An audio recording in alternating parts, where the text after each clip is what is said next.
ইচ্ছাকৃত নামাজ ত্যাগ করলে ঈমান থাকবে কিনা। দেখুন, ইচ্ছাকৃত জেনে শুনে ঠান্ডা মাথা যদি কেউ নামাজ না পড়ে, এই ব্যক্তি মুসলমান থাকবে নাকি কাফের হয়ে যাবে, এই নিয়ে ইমামগণের মধ্যে মতপার্থক্য আছে। অনেক ইমামদের মতে ইচ্ছাকৃত নামাজ ত্যাগ করলে সে কাফের হয়ে যায়, কারণ রাসূল করিম সাল্লাল্লাহু আলাইহি সাল্লাম বলেছেন, বাইনার রজুলি ওয়াশ শিরকি ওয়াল কুফরি তারকুস সালাহ। একজন মানুষের সাথে শিরিক এবং কুফরের পার্থক্য হলো নামাজ ত্যাগ। মান তারাকাস সালাতা মুতাআম্মিদান ফাকাদ কাফারা। যে ব্যক্তি ইচ্ছাকৃত নামাজ ত্যাগ করলো সে কুফরি করলো বা কাফের হলো। দুইটা অর্থ হতে পারে। তো এই সমস্ত হাদিসের ভিত্তিতে কোরআনে কারিমে আল্লাহ তাআলা বলেছেন, ফাইন তাবু ওয়া আকামুস সালাহ ওয়া আতুজ যাকাত ফা ইখওয়ানুকুম ফিদ্দীন। তারা যদি নামাজ পড়ে তাহলে তোমার ধর্মের ভাই। তাহলে এই সমস্ত আয়াত হাদিস থেকে বোঝা গেল যে ইচ্ছাকৃত নামাজ পড়ে না, সালাত ত্যাগ করে, সে মুসলমান না। আমার কথা কি বুঝতে পারছেন? এটা অনেক ইমামদের মত। এসব ইমামদের মতে যদি স্বামী নামাজি হয়, স্ত্রী বেনামাজি হয়, অথবা স্ত্রী নামাজি হয়, স্বামী বেনামাজি হয়, তাহলে তাদের মধ্যে বিবাহ বন্ধন থাকবে না, তাদের বিবাহ বৈধ হবে না, তাদের সম্পর্ক ছিন্ন হয়ে যাবে। ডেঞ্জারাস কথাবার্তা। মুসলমানদের কবরে তাদেরকে দাফন করা যাবে না, তাদের জানাজা পড়া যাবে না বেনামাজির। কথা কি বুঝতে পারতেছেন? এটা হলো অনেক ইমামদের মত।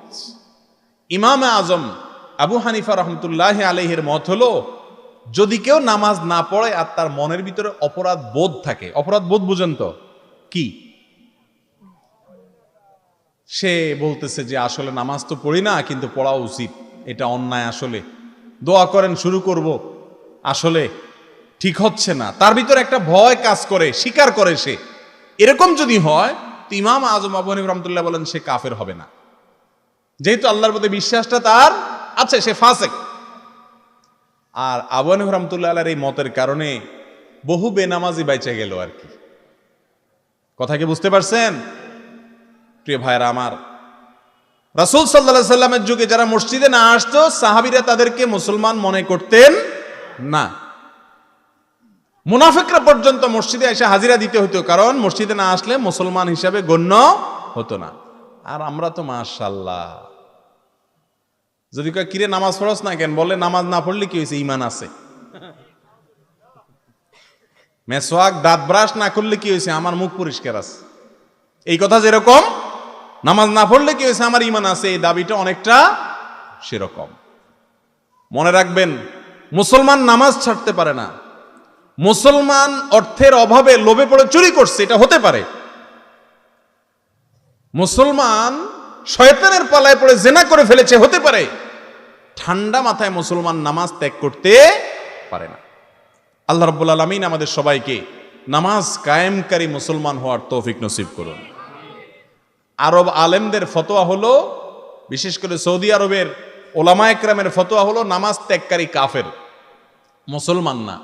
এই জন্য সৌদি আরবের ছোকরা পোলাপাইন, যুবক পোলাপাইনকেও দেখা যায়, যারা প্রবাসে আছেন তারা জানেন যে আকাম কুকাম যাই করুক না করুক, নামাজের রক্ত হলে দৌড়ায় মসজিদে আইসা হাজির এটা দিয়া যায়, ইমান রাখে।